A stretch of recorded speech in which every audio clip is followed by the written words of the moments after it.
You can taste the desperation in the air before you even see the lights. The descent into sublevel 97 begins at a corroded service lift that hasn't seen maintenance in 3 generations.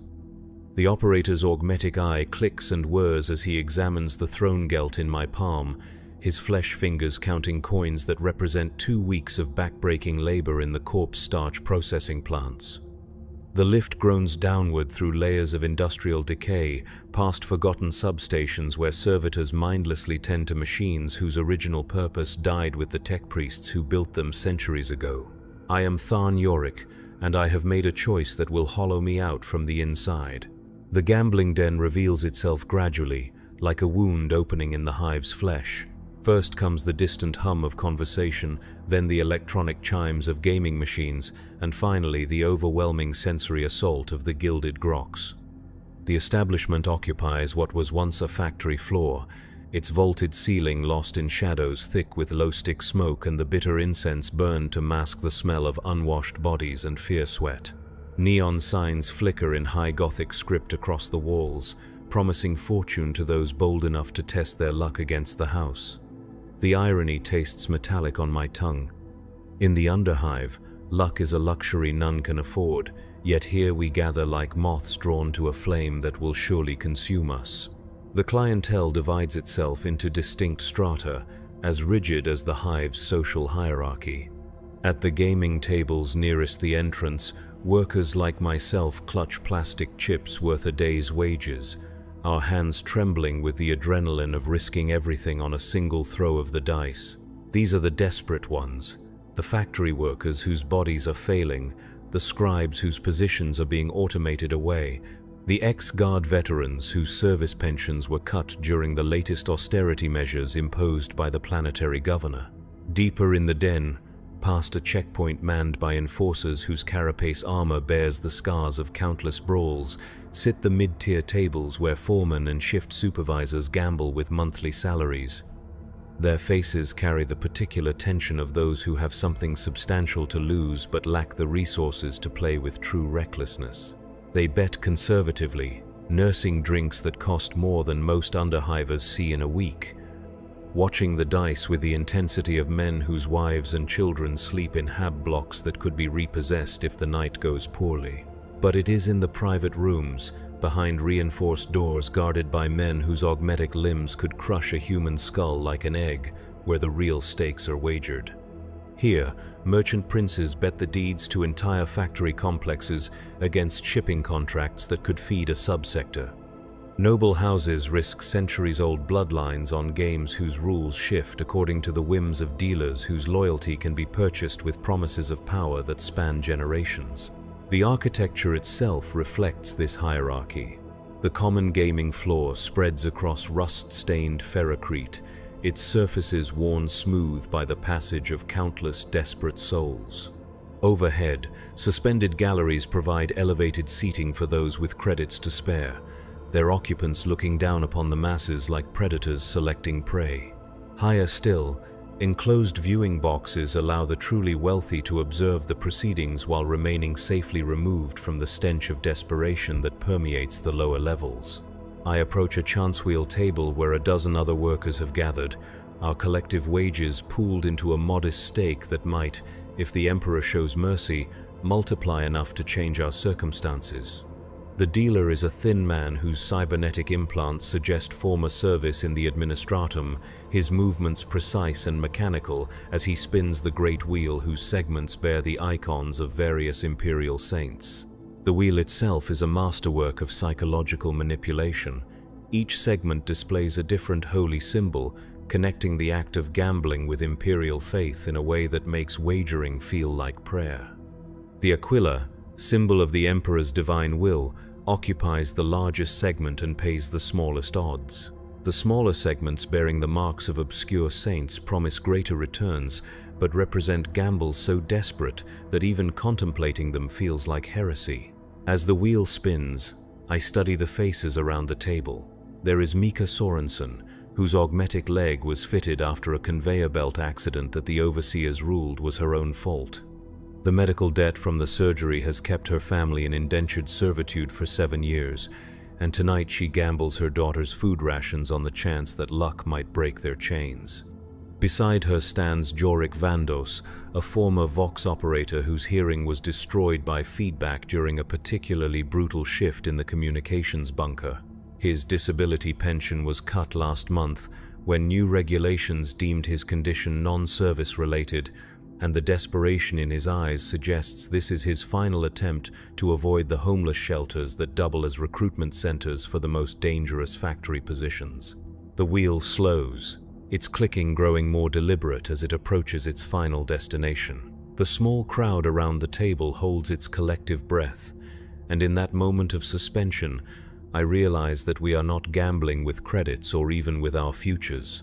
We are wagering our souls against the possibility that somewhere in this corrupt and decaying galaxy, justice might still exist. The wheel stops on the mark of St. Celestine, a middle-tier payout that returns our stake with a modest profit. The relief around the table is palpable but temporary. We have bought ourselves another few weeks of survival, nothing more. The house has allowed us this small victory because it understands that hope is the most addictive substance of all. But even as I pocket my share of the winnings, I can feel the den's influence taking hold. The lights seem brighter, the ambient noise more welcoming, and the possibility of returning tomorrow night begins to crystallize in my mind with disturbing clarity.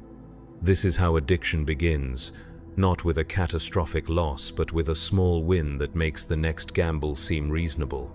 I move deeper into the establishment, past tables where more sophisticated games are played. Here, cards bearing the faces of Imperial heroes are shuffled and dealt according to rules so complex that understanding them requires education most Underhivers will never receive. The players at these tables wear better clothes and speak in the measured tones of those accustomed to wielding authority in their daily lives, but their eyes carry the same haunted quality that marks all who frequent this place.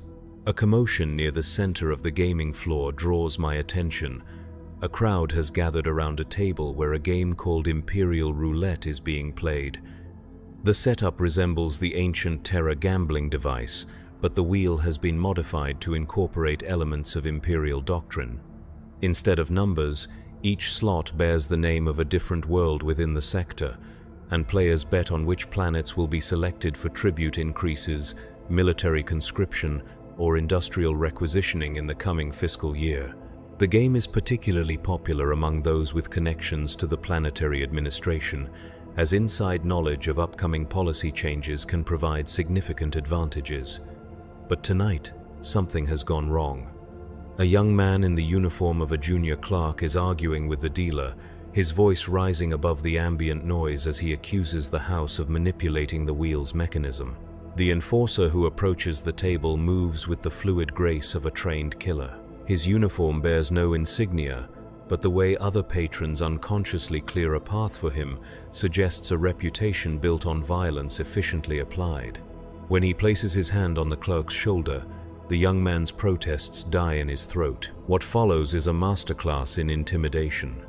The enforcer speaks so quietly that only those immediately around the table can hear his words, but the clerk's face drains of color with each syllable. By the time the conversation ends, the young man is nodding vigorously and reaching into his pockets to produce additional credits, apparently to cover some debt or fine that has been imposed for his disruption. As the clerk hurries away, I catch a glimpse of his face and recognize the particular despair of someone who has just realized that the system is not merely unfair but actively malevolent. He came here hoping that chance might provide what hard work and honest service never could, only to discover that even chance has been corrupted by those who profit from others' desperation. The incident serves as a reminder that the Gilded Grox operates under its own laws, ones that supersede any notion of imperial justice or fair play. The enforcers are not here to maintain order in any conventional sense, but to ensure that the house's profits remain undisturbed. Players who win too consistently find themselves barred from the premises or, in extreme cases, simply disappear into the maze of service tunnels that honeycomb the Underhive's lower levels. I make my way to the bar, where drinks are served by a woman whose scarred hands and blank expression suggest a past that included time in one of the Hive's correctional facilities. The alcohol is cheap synthetic ethanol flavored with chemical additives that burn the throat and cloud the mind, but it serves its purpose of lowering inhibitions and making increasingly desperate wagers seem reasonable. While nursing my drink, I observe the more exclusive areas of the establishment. Elevated walkways connect private gaming rooms, where the truly wealthy conduct their business away from the scrutiny of lesser mortals. Through occasional glimpses past partially open doors, I catch sight of games being played with stakes that would beggar entire hab blocks. In one room, a group of merchant princes appears to be wagering shipping contracts against mining rights, with each hand of cards potentially shifting the economic balance of power across multiple worlds. The players treat billion credit decisions with the casual indifference of men for whom such sums represent mere tokens in games played for the thrill of competition rather than financial necessity. Another room hosts what appears to be a more sinister form of gambling entirely. The participants are dressed in the robes of various imperial cults, and their game involves the selection of which citizens from specific hab blocks will be chosen for religious purification ceremonies. The winners apparently gain the right to select individuals from their rivals' territories for examination by the ecclesiarchy, a process that historically results in disappearances and property confiscations that enrich the accusers. The realization that human lives are being wagered as casually as credits sends a chill through my spine that has nothing to do with the recycled air circulating through the den's atmosphere processors. This is gambling elevated to its most obscene extreme, where the suffering of innocence becomes entertainment for those wealthy enough to treat existence itself as a game. But perhaps most disturbing of all is the gradual recognition that every patron in this establishment, regardless of their social station or the size of their stakes, shares the same fundamental delusion. We all believe that we are different, that our particular combination of skill, knowledge, or divine favor will allow us to beat a system specifically designed to separate us from everything we value. The mathematical reality is inescapable. Every game in the Gilded Grox is calibrated to ensure that the house maintains a statistical advantage over time. No amount of strategy or luck can overcome the fundamental fact that the odds are engineered to favor the establishment. Yet here we sit, each convinced that we will be the exception to this rule. As the evening progresses, the atmosphere in the den grows increasingly charged. Winners clutch their earnings with the paranoid intensity of those who know their fortune could evaporate with a single bad decision. Losers stare at empty glasses and depleted credit sticks, their faces reflecting the dawning awareness that they have sacrificed something irreplaceable in pursuit of an impossible dream. The sound of a bell ringing from somewhere deeper in the establishment draws attention toward the rear of the gaming floor. A new arrival has entered through a private entrance, his entourage of bodyguards and attendants marking him as someone of considerable importance. The crowd parts respectfully as he makes his way toward the high-stakes area, but there is something in the way other patrons avoid meeting his gaze that suggests his reputation extends beyond mere wealth. This is Caster Vex, a name spoken in whispers throughout the mid-hive levels, where he conducts his legitimate business as a supplier of industrial chemicals to the manufacturing plants that form the backbone of the hive's economy. But those same whispers carry darker rumors about his involvement in the slave trade that provides workers for the most dangerous positions in the radioactive zones where few volunteers can be found. Vex's presence transforms the atmosphere of the den in subtle but unmistakable ways. Conversations become more muted, laughter dies more quickly, and the staff move with the heightened alertness of those who understand that a single misstep could have consequences extending far beyond their employment at this establishment. I watch as he is escorted to a private room where a game is already in progress, its participants apparently having been waiting for his arrival. Through the briefly opened door, I glimpse a table set with playing pieces that seem to glow with their own internal light, suggesting materials and craftsmanship beyond anything available to common citizens. The game they are preparing to play is rumored to be called Imperial Conquest, a strategic simulation where players control the resources of entire star systems in a competition that mirrors the actual political maneuvering taking place in the real galaxy. The stakes are said to correspond directly to actual business dealings, with the outcome of each session determining the distribution of contracts, trade routes, and political favors among the participants. But even as I strain to observe more of their activities, I am reminded of my own purpose here. The small winnings from the chance wheel table burn in my pocket like a physical weight, and the temptation to risk them on increasingly ambitious wagers grows stronger with each passing moment. This is the true insidious nature of the gambling den's psychological manipulation. It does not rely on dramatic losses to create addiction, but rather on the gradual erosion of judgment that comes with small successes. Each modest win becomes justification for slightly larger risks, until the gambler finds himself wagering sums that would have seemed unthinkable when he first walked through the establishment's doors. I return to the gaming floor with the intention of making one more modest wager before departing for the night, but as I approach the tables, I notice that the games themselves seem to have evolved during my absence. The chance wheel now features additional segments offering even more generous payouts. The card games have introduced side bets that promise quick profits for those brave enough to take additional risks, and new forms of gambling have appeared at tables that were empty earlier in the evening. This constant evolution of options ensures that no patron ever exhausts the establishment's ability to offer fresh temptations. As soon as one form of gambling begins to feel familiar and manageable, new variations appear to challenge that comfort and draw players into unfamiliar territory, where their hard-won experience provides no protection against poor decisions.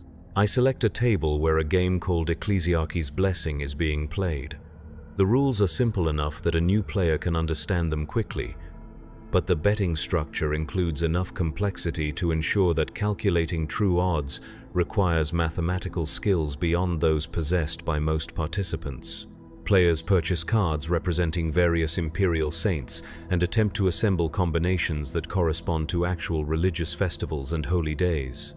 The more obscure the saint and the more specific the religious observance, the greater the potential payout.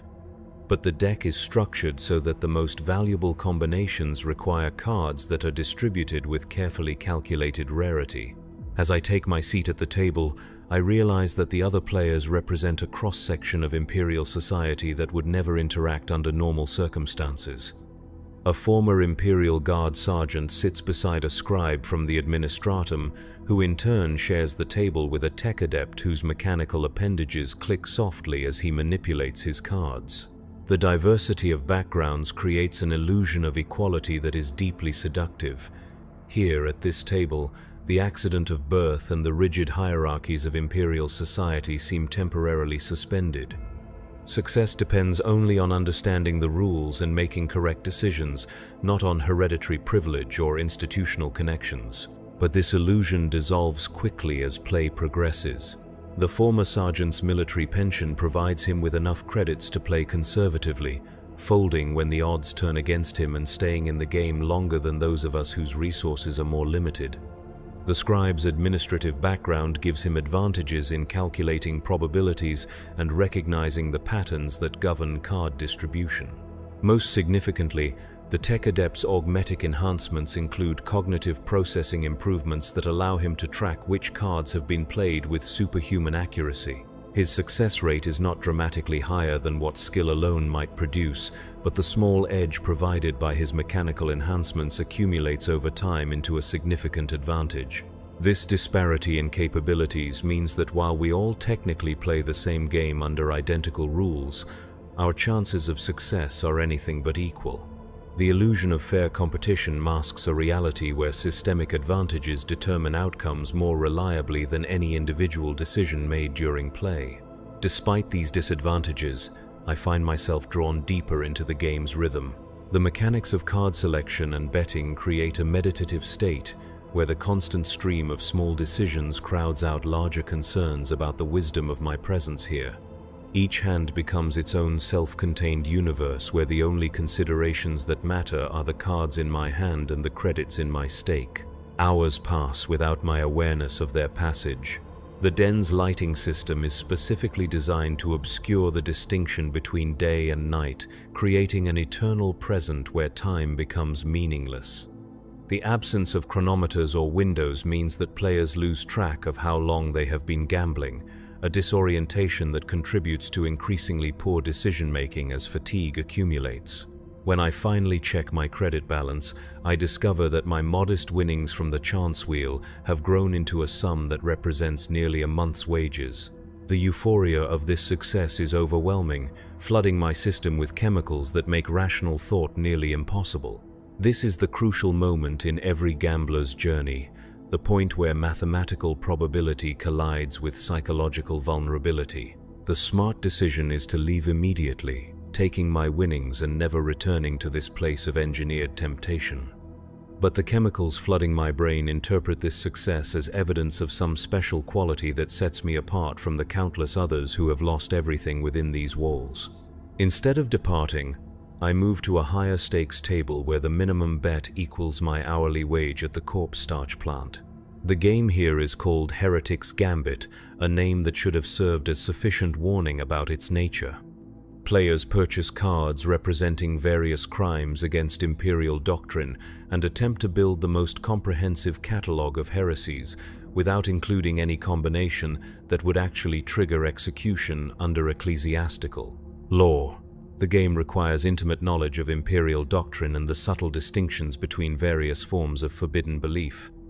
Too conservative an approach results in low scores and minimal payouts. Too aggressive a strategy risks assembling combinations that correspond to actual capital crimes, resulting in immediate loss of all stakes and potential attention from authorities who monitor the establishment for signs of genuine seditious activity. The other players at this table are clearly more sophisticated gamblers, their clothing and bearing suggesting comfortable middle-class backgrounds that provide them with the education necessary to navigate the game's complex theological requirements. Their conversation reveals familiarity with obscure points of doctrine that require years of study to master. As play progresses, I realize that I am hopelessly outmatched. My knowledge of Imperial theology extends only to the basic catechisms taught to factory workers to ensure minimal compliance with religious obligations. The subtle distinctions between acceptable and forbidden beliefs that form the game's foundation are entirely beyond my comprehension.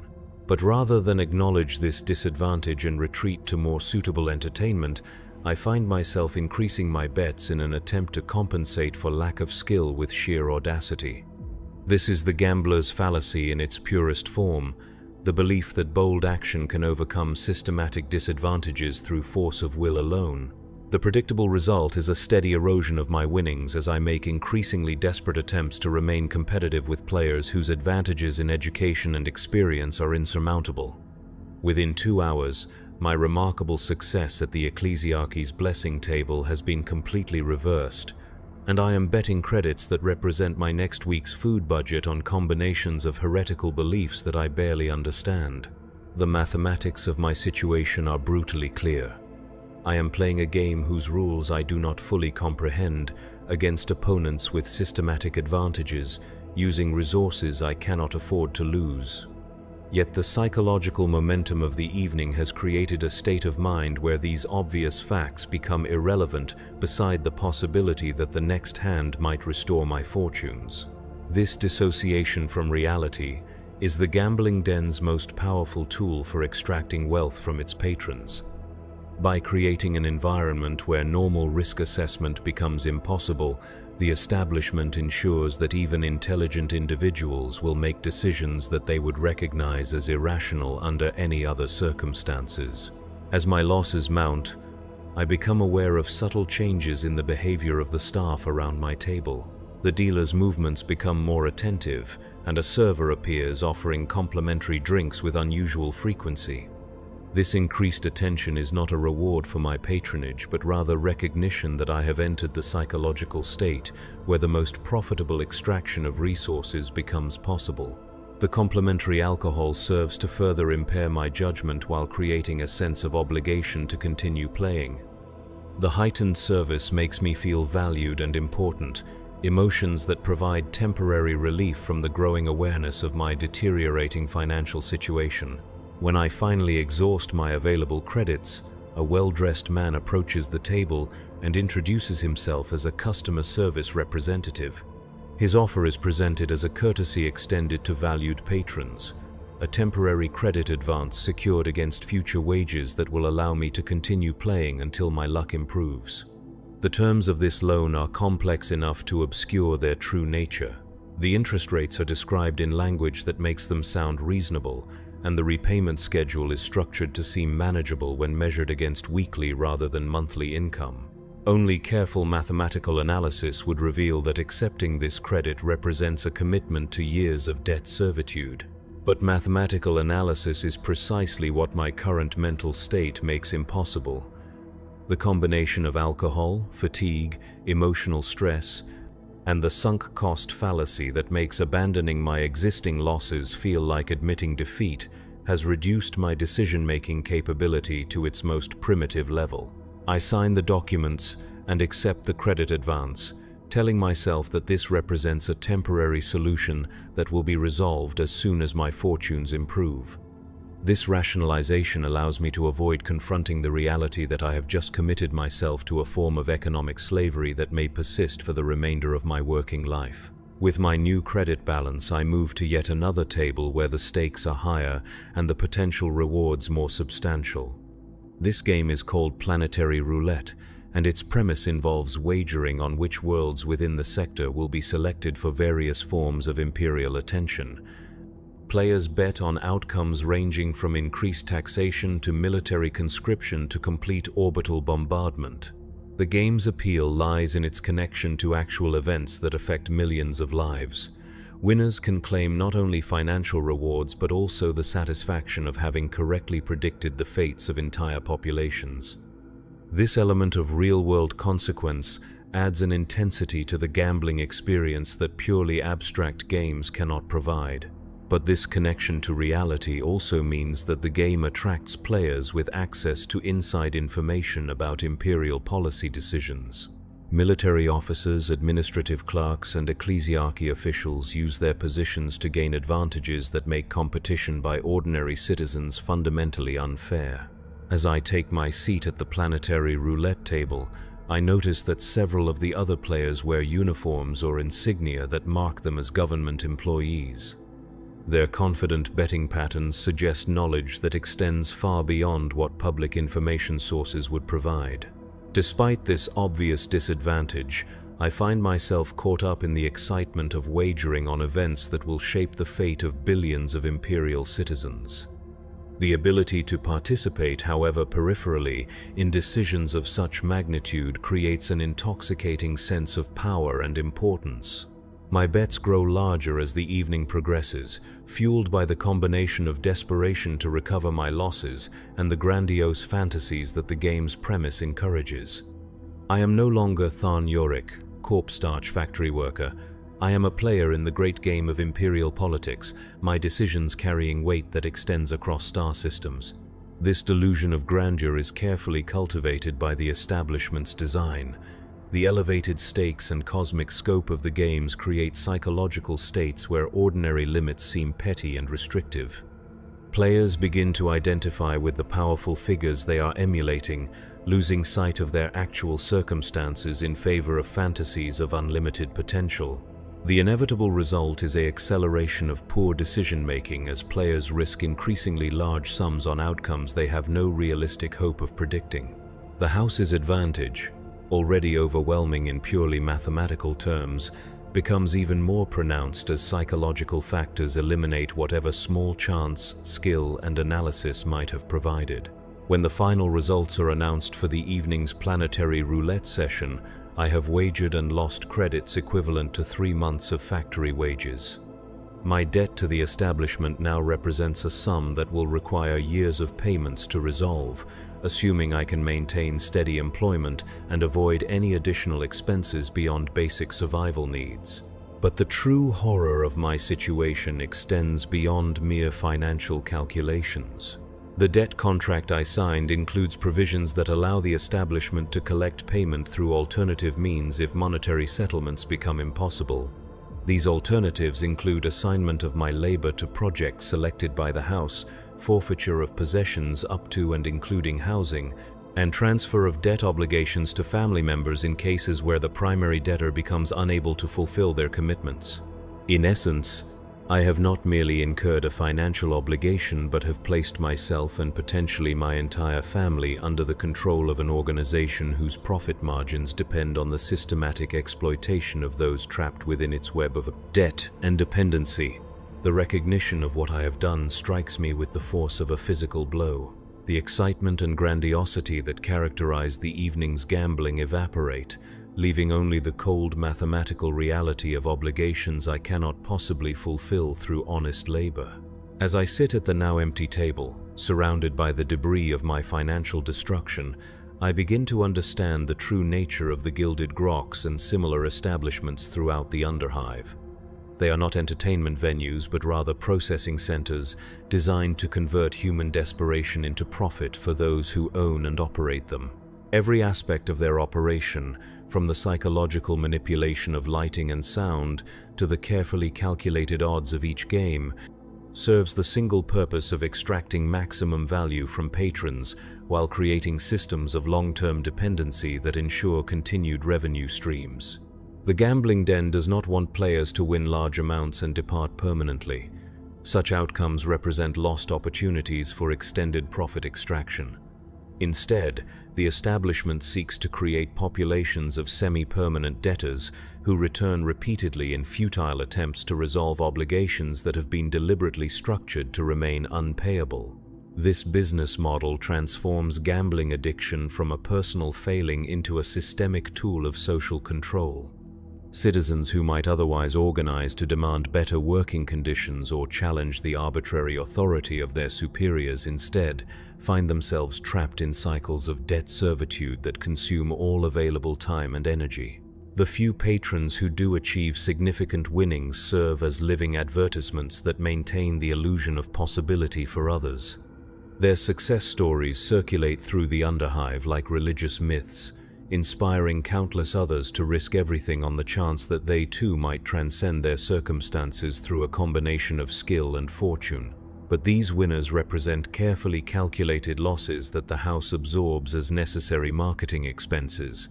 For every visible success story, hundreds of others vanish into debt, servitude, or simply disappear when their obligations become unmanageable and their utility as revenue sources is exhausted.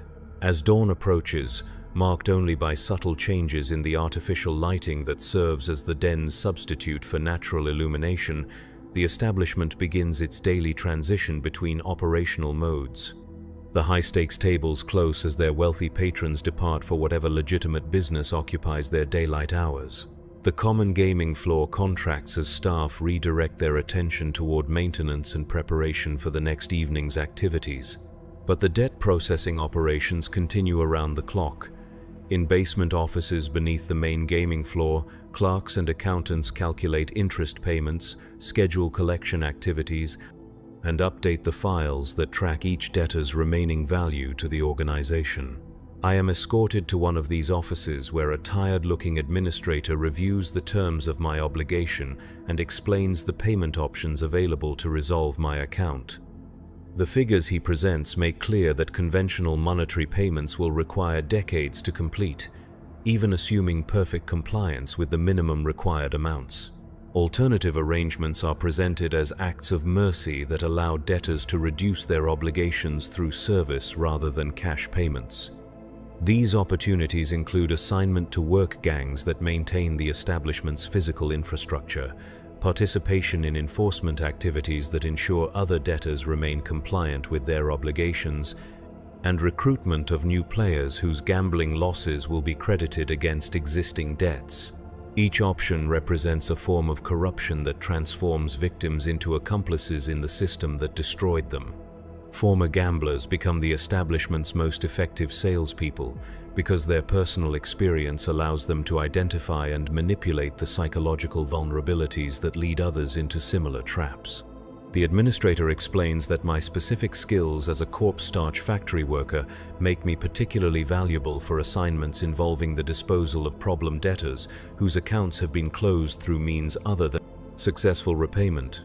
The euphemistic language cannot disguise the reality that I am being recruited to participate in activities that would have horrified me only hours earlier. But the mathematics of my situation leave little room for moral considerations. The debt I have incurred cannot be resolved through any legal means available to someone of my social position and economic circumstances. My choices have been reduced to accepting whatever role the establishment assigns, or facing consequences that extend beyond personal destruction to encompass my family and anyone else connected to my life. This is the final stage of the gambling den's business model, the point where financial extraction gives way to direct control over human resources.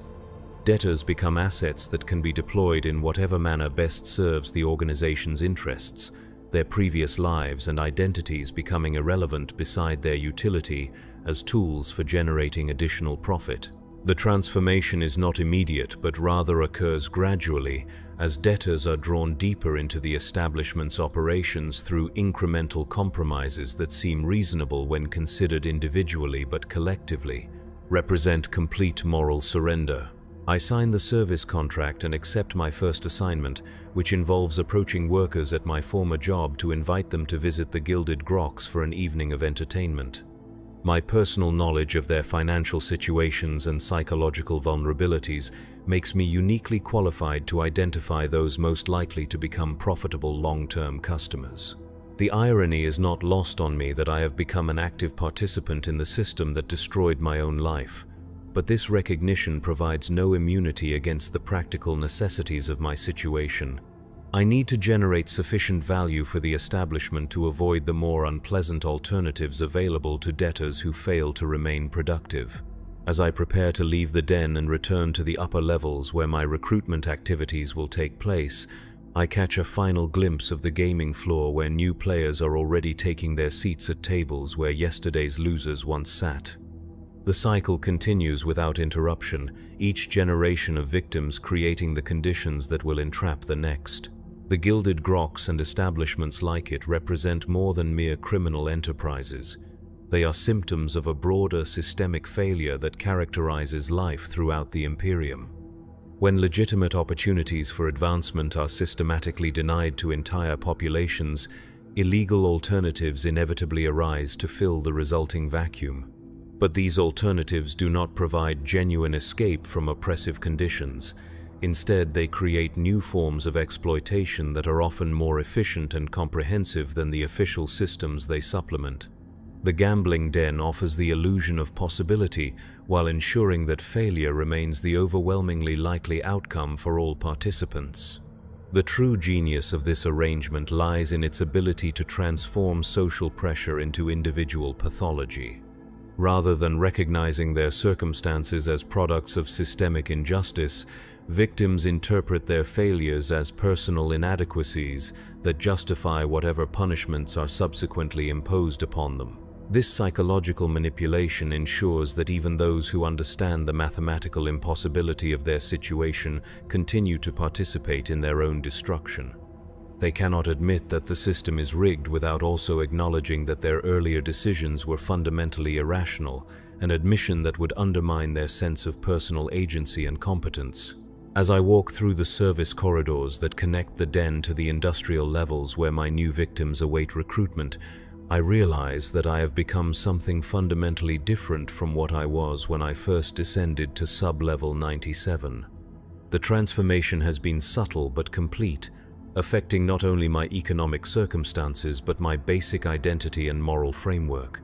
I am no longer Tharn Yorick, factory worker seeking to improve his family's situation through a calculated risk. I am now an asset owned by the Gilded Groks, my value determined by my effectiveness at identifying and manipulating the same vulnerabilities that led to my own downfall. The psychological techniques I will use to recruit new players are identical to those used on me, because they exploit universal human weaknesses that transcend individual differences in intelligence, education, or moral character. Desperation creates predictable patterns of behavior that can be identified and exploited by those who understand the underlying mechanisms. My first target is Marcus Kellen, a fellow corpse starch worker whose wife recently developed the wasting disease that commonly afflicts those exposed to the chemical preservatives used in food processing. The medical treatment she requires costs more than his annual wages, creating exactly the kind of desperate financial pressure that makes gambling seem like a rational option. I approach him during the meal break when workers gather in the facility's common area to consume their daily rations of the same processed protein we spend our shifts manufacturing. The conversation begins with expressions of sympathy for his wife's condition and gradually shifts toward discussion of alternative income sources that might provide the funds needed for her treatment. The manipulation techniques come naturally, as if they were skills I had possessed all along rather than recently acquired knowledge. I describe the Gilded Grox in terms that emphasize the skill-based aspects of its games while downplaying the mathematical realities that make long-term success impossible. I share carefully edited accounts of my own experiences, focusing on the moments of excitement and temporary success while omitting any mention of the devastating losses that followed.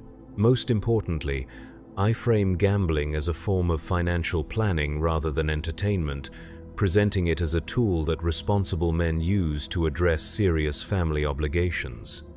This reframing eliminates the moral objections that might otherwise prevent a devout imperial citizen from participating in activities that the ecclesiarchy officially condemns. Kellen's responses follow predictable patterns that I now recognize from my training in the establishment's recruitment techniques.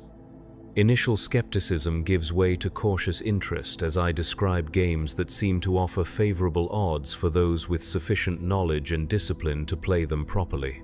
The crucial moment comes when he begins asking specific questions about betting strategies and optimal approaches to particular games. These inquiries represent the transition from passive resistance to active consideration, marking the point where recruitment becomes almost inevitable. I provide just enough information to make gambling seem approachable while ensuring that his actual knowledge remains insufficient to avoid the traps that await inexperienced players. The goal is to create confidence without competence, a psychological state that leads directly to the kind of overreach that generates maximum profit for the house. By the end of our conversation, Kellen has agreed to visit the Gilded Grox the following evening, bringing with him the medical fund that represents his family's only hope for addressing his wife's condition. I have successfully transformed a devoted husband's love for his spouse into a weapon that will be used to destroy them both. The ease with which this manipulation was accomplished disturbs me more than the financial losses I suffered during my own gambling experience. Those losses represented the destruction of assets I had accumulated through years of labor. But this recruitment represents the destruction of innocence and trust that can never be recovered. Yet I cannot allow these moral considerations to interfere with my obligation to the establishment. My debt contract includes specific performance requirements that must be met to avoid penalties that would make my current situation seem pleasant by comparison. The following evening, I returned to sub-level 97 in my new role as a recruitment specialist, escorting Kellen through the same descent that led to my own destruction. The familiarity of the route does nothing to diminish its psychological impact. If anything, returning as an employee rather than a customer makes the den's predatory nature more apparent and disturbing. Kellen's initial reaction to the Gilded Grox mirrors my own experience, but observing it from the outside reveals details that were invisible when I was the one being manipulated. The way his pupils dilate as he takes in the neon-lit gaming floor, the unconscious loosening of his grip on the medical fund credits, the subtle shift in his posture as the establishment's atmosphere begins its psychological work. I guide him to the same chance wheel table where my own destruction began, introducing him to the dealer with the practiced casualness of someone who belongs in this environment.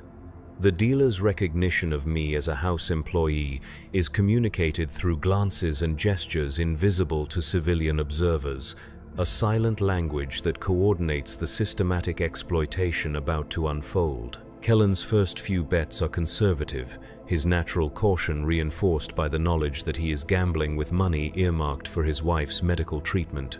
But the wheel's algorithm has been adjusted based on information I provided about his specific psychological profile, ensuring that his initial experience includes just enough success to overcome his reservations. As his confidence grows, I excuse myself to recruit additional targets from among the evening's new arrivals.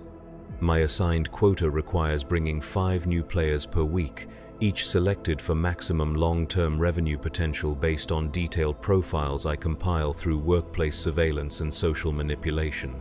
Tonight's secondary target is Elena Voss, a shift supervisor whose promotion came with access to employee pension funds that she oversees for her department.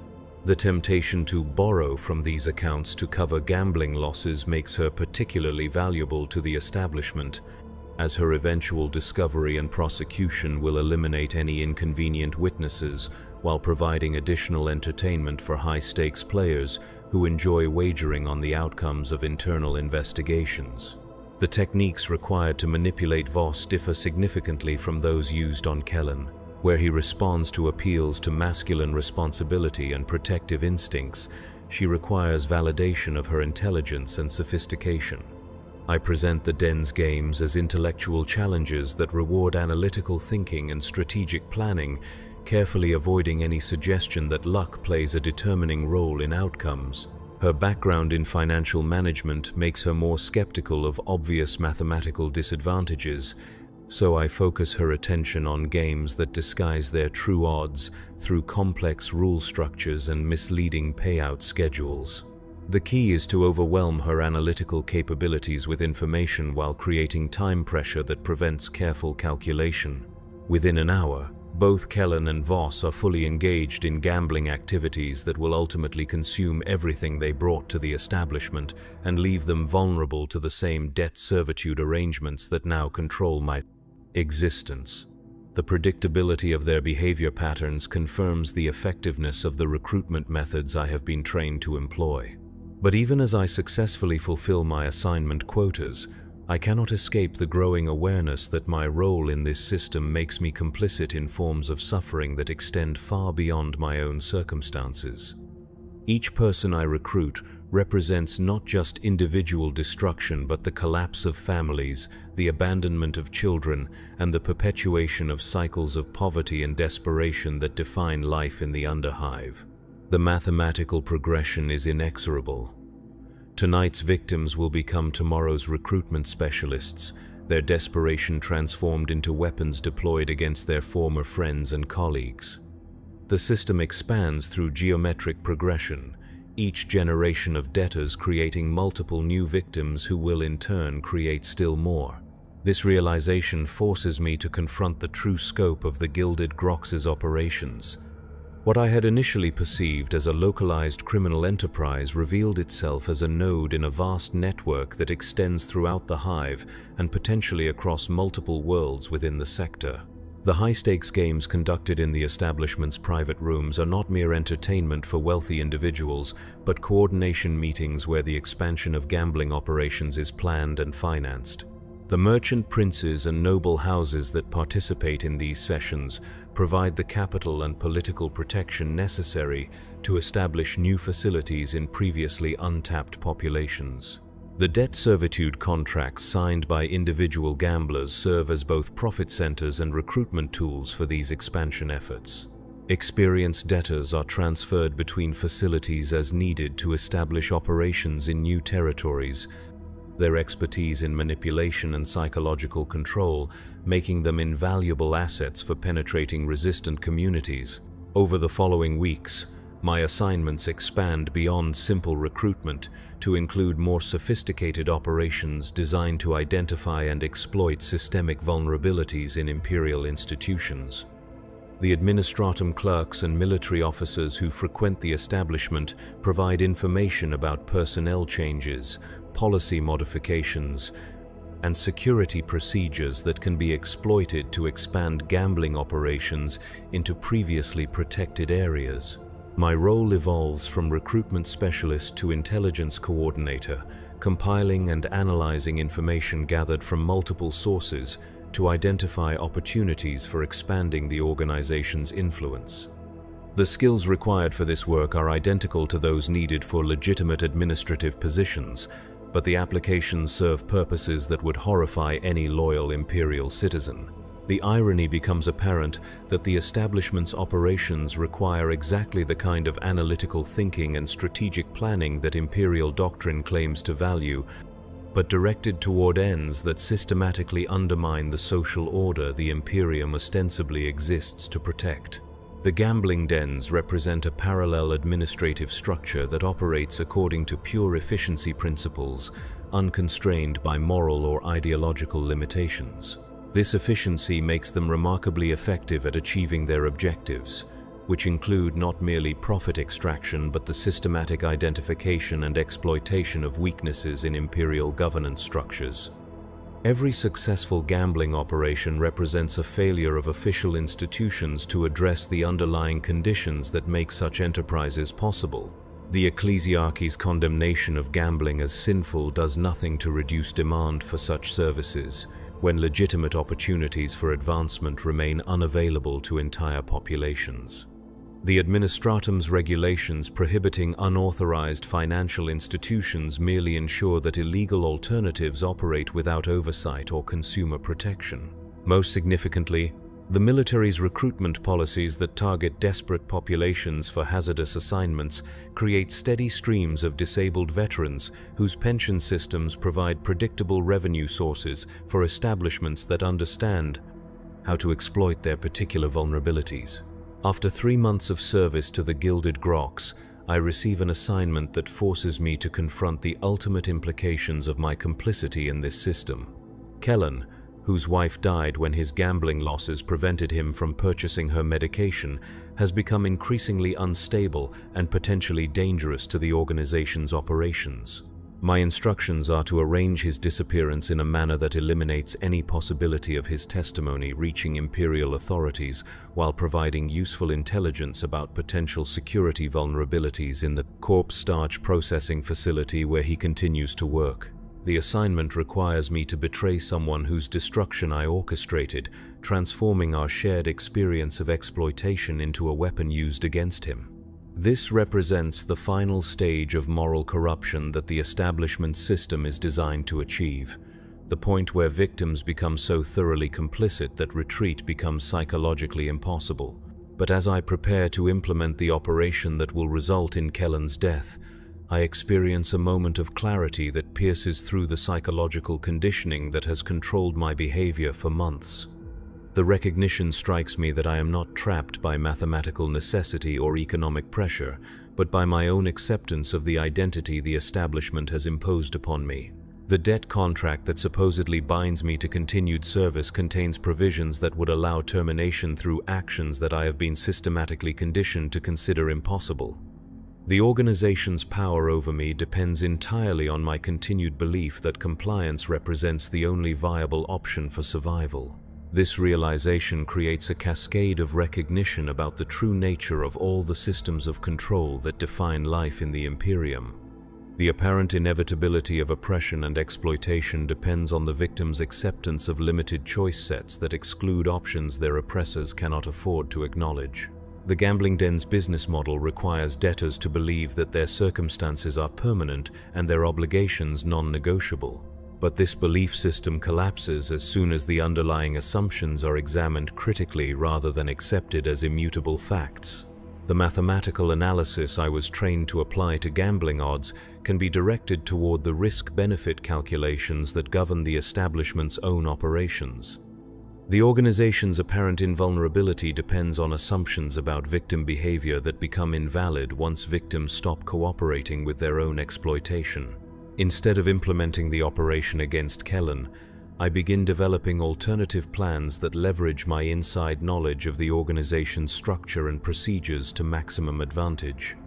The intelligence gathering skills I acquired during my service can be redirected toward identifying vulnerabilities in the establishment's security and operational protocols. The most significant weakness lies in the organization's dependence on information secrecy to maintain its competitive advantages. The high-stakes games that coordinate expansion activities rely on participants' confidence that their communications remain confidential and their activities unmonitored by outside authorities. But my access to the establishment's internal systems includes the capability to document these communications and compile evidence of corruption that extends into the highest levels of Hive government and planetary avones. Administration. The merchant princes and noble houses who treat human suffering as entertainment have created records of their activities that could destroy them if presented to appropriate authorities. The challenge lies in identifying those authorities who remain sufficiently isolated from the corruption networks to act upon such evidence without compromising their own positions. The gambling operations have extended their influence throughout the administrative and military hierarchies to ensure protection from conventional enforcement efforts. However, the Imperium's vast bureaucracy includes oversight mechanisms designed to detect and eliminate exactly the kinds of corruption that gambling enterprises represent. The Officio Assassinorum, the Inquisition, and various internal security agencies maintain independent command structures specifically to address threats that compromise local authority structures. My plan requires compiling comprehensive documentation of the gambling network's operations while identifying contact protocols for agencies capable of acting upon such information. This represents a significant escalation in risk, as discovery would result in consequences far more severe than simple debt collection procedures. But the mathematical analysis that governed my gambling behavior suggests that the potential rewards justify the risks involved. The systematic destruction of the gambling network would not only eliminate the specific organization that entrapped me, but would send signals throughout similar enterprises that such operations carry unacceptable long-term costs. The implementation requires patience and careful preparation. I continue fulfilling my assignments while covertly documenting the activities I observe and compiling profiles of key personnel whose elimination would disrupt the organization's operations. The intelligence work I perform for the establishment provides perfect cover for gathering the information needed to destroy it. Over the following months, I developed detailed maps of the gambling network structure, including financial flows, personnel assignments, and communication protocols that connect operations across multiple worlds. The scope of the system far exceeds anything I had initially imagined, encompassing hundreds of establishments and thousands of employees across an entire sector. But this vast scale also creates vulnerabilities that smaller operations could avoid. The coordination required to manage such an extensive network necessitates communication systems that can be monitored and infiltrated by sufficiently sophisticated intelligence operations. The breakthrough comes when I gain access to the private gaming room where strategic planning sessions are conducted by the network's senior management. The participants' assumption that their conversations remain confidential leads them to discuss operations with a candor that provides devastating evidence of their criminal activities. The recordings I compile document not merely illegal gambling operations but systematic corruption of Imperial institutions on a scale that threatens the stability of entire subsectors. Military contracts awarded based on gambling outcomes, judicial decisions influenced by debt obligations, and administrative appointments determined by gaming success rather than competence. This evidence establishes clear patterns of heretical behavior that fall within the jurisdiction of the Inquisition, whose authority supersedes all local political considerations.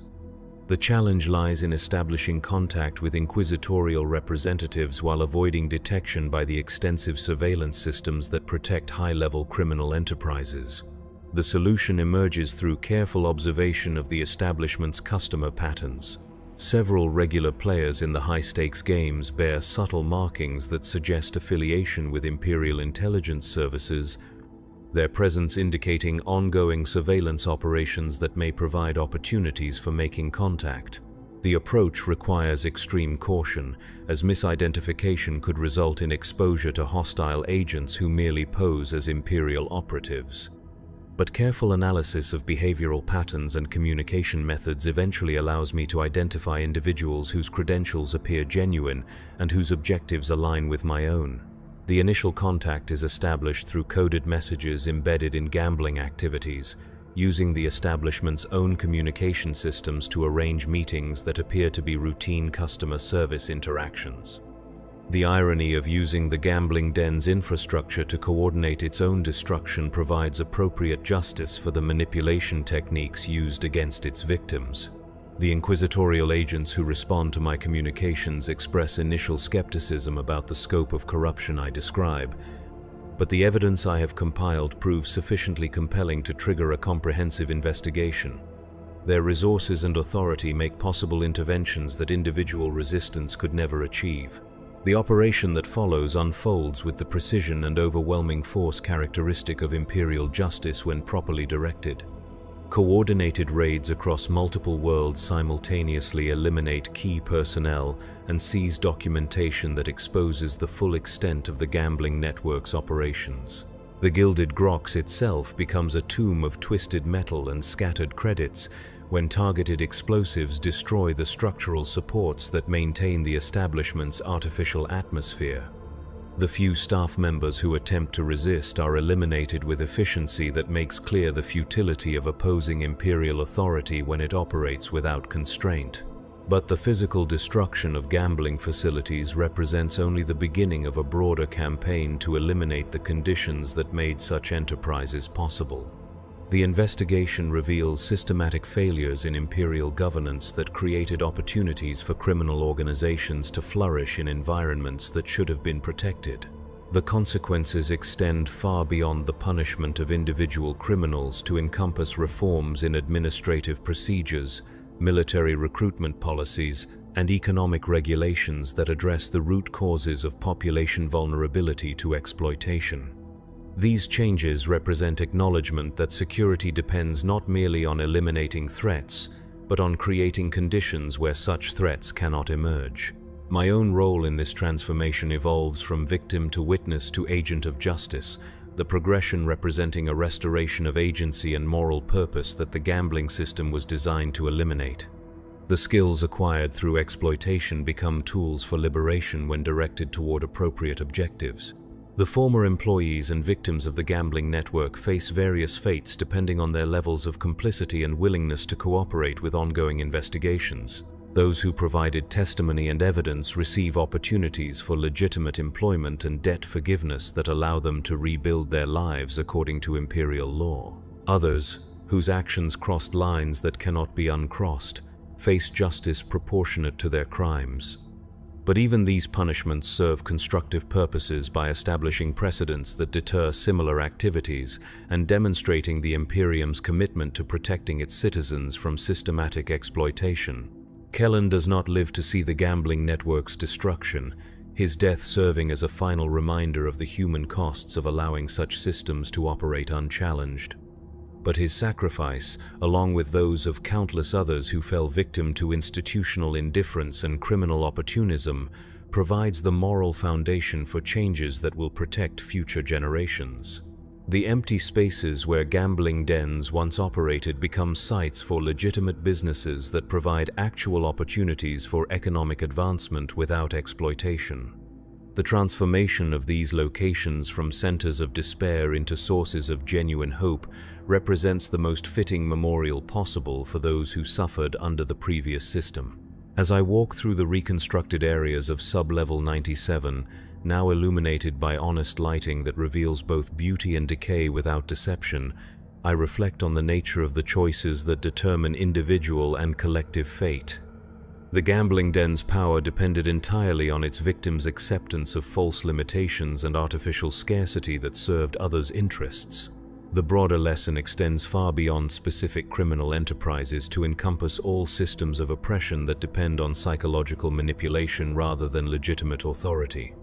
The Imperium's strength lies not in its ability to suppress dissent, but in its capacity to address the conditions that make dissent necessary. True loyalty cannot be extracted through fear or purchased through false promises, but must be earned through institutions that serve the genuine interests of those they claim to protect.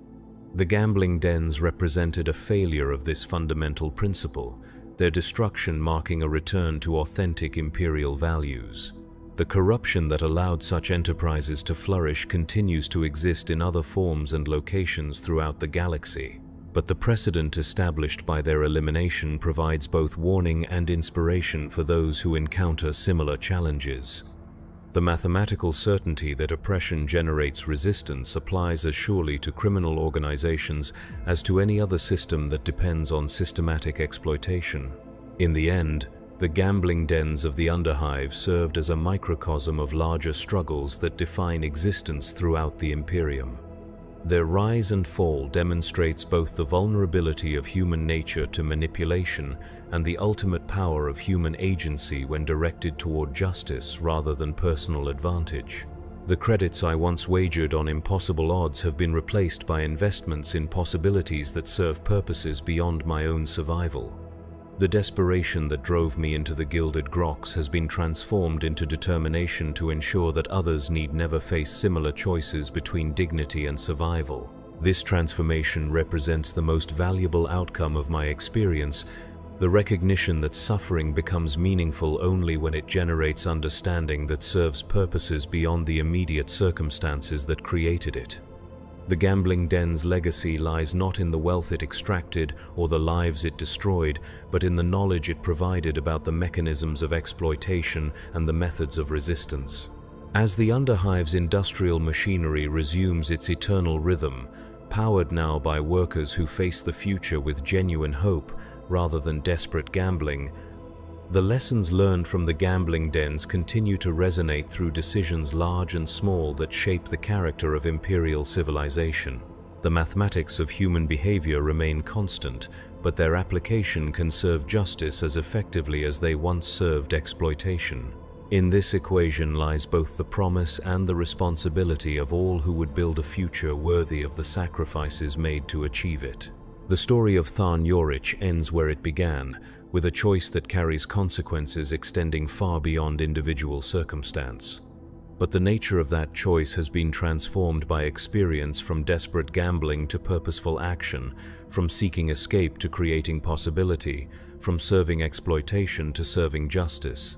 This transformation represents the true victory over the systems that seek to reduce human beings to sources of profit rather than recognizing them as bearers of potential that extends beyond any calculation of immediate utility. In the end, the gambling dens fell not to superior force but to the recognition that their victims possessed agency they had temporarily forgotten but never truly lost. The Gilded Grox stands empty now, its neon signs dark and its promises revealed as the lies they always were. But in its place rises something more valuable than any jackpot it ever offered: the knowledge that dignity cannot be wagered away, and that justice, unlike luck, can be created through intelligent action directed toward worthy purposes. This knowledge spreads through the Underhive like light penetrating darkness, illuminating possibilities that were always present but temporarily obscured by the manipulations of those who profit from others' despair. In recognizing these possibilities and acting upon them, the former victims of the gambling dens achieve a form of victory that no game of chance could ever provide. The true odds were never what they seemed to be. The house advantage was never as insurmountable as its operators claimed, and the choice between submission and resistance was never as clear-cut as either oppressor or victim believed. In this recognition lies the foundation for changes that extend far beyond the elimination of a single criminal enterprise to encompass the transformation of the conditions that made such enterprises possible. The mathematics of hope prove more powerful than the mathematics of despair, but only for those wise enough to calculate the true odds and courageous enough to act upon their understanding. In the end, this courage transforms victims into agents of justice and gambling dens into monuments to the power of human agency properly directed.